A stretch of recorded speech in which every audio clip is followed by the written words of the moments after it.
Corals and coral reefs are one of the most beautiful organisms in our oceans. Now, their colors can vary from bright greens to bright reds or even dark colors.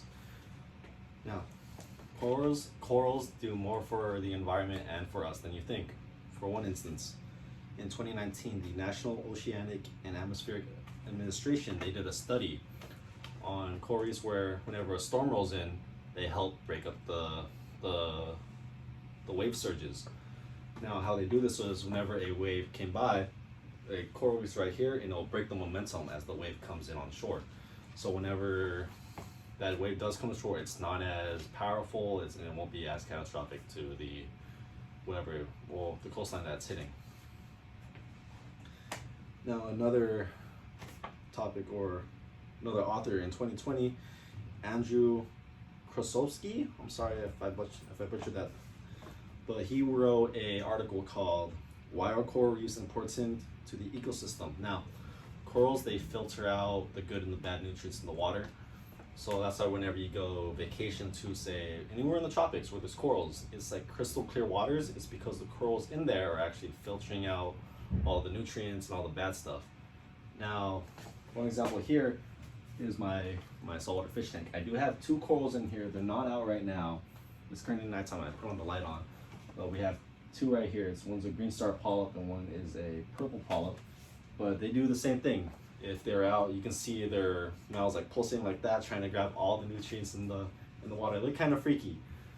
But if anything, you could see the two anemones, which are very, very close there. And a lot of things in this tank have a symbiotic relationship, just like out in the wild.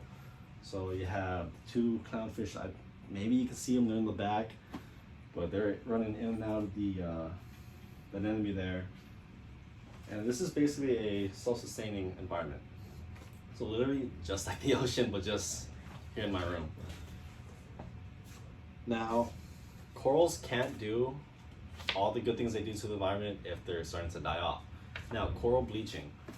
So what coral bleaching is essentially is you get a coral that's, say, bright fluorescent green.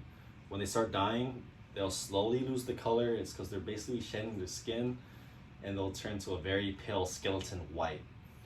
Now, let's see, in 2023, Lauren Hancock, she wrote an article called "Everything You Need to Know About Coral Bleaching and how we can stop it."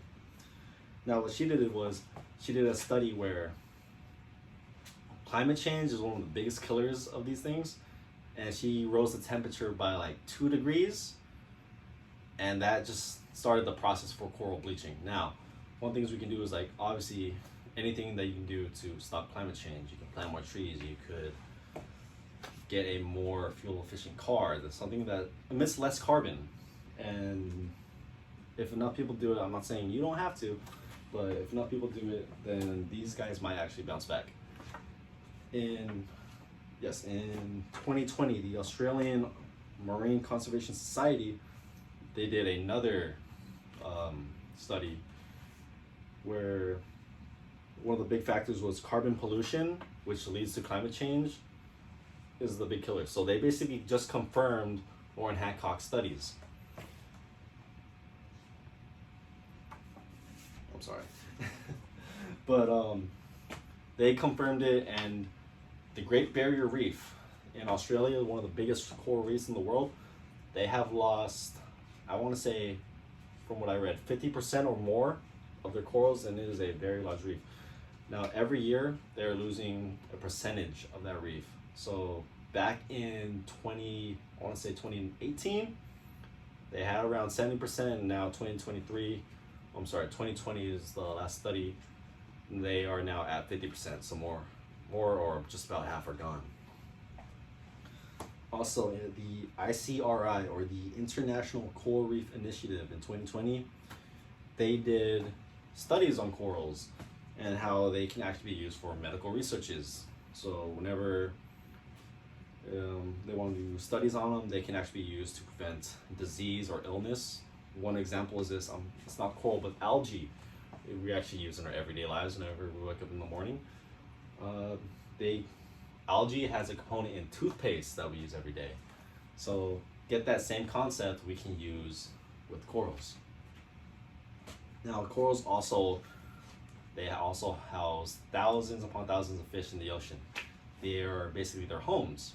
Now let's say you had a local community there, and if they need fish, they go to the local coral reef, they get their catch, they sell them off to the other community members, and they're all good. Now, in conclusion, it doesn't take much to kill these organisms. It's only about by 2 degrees, like in a raise in temperature, and that'll start the bleaching process.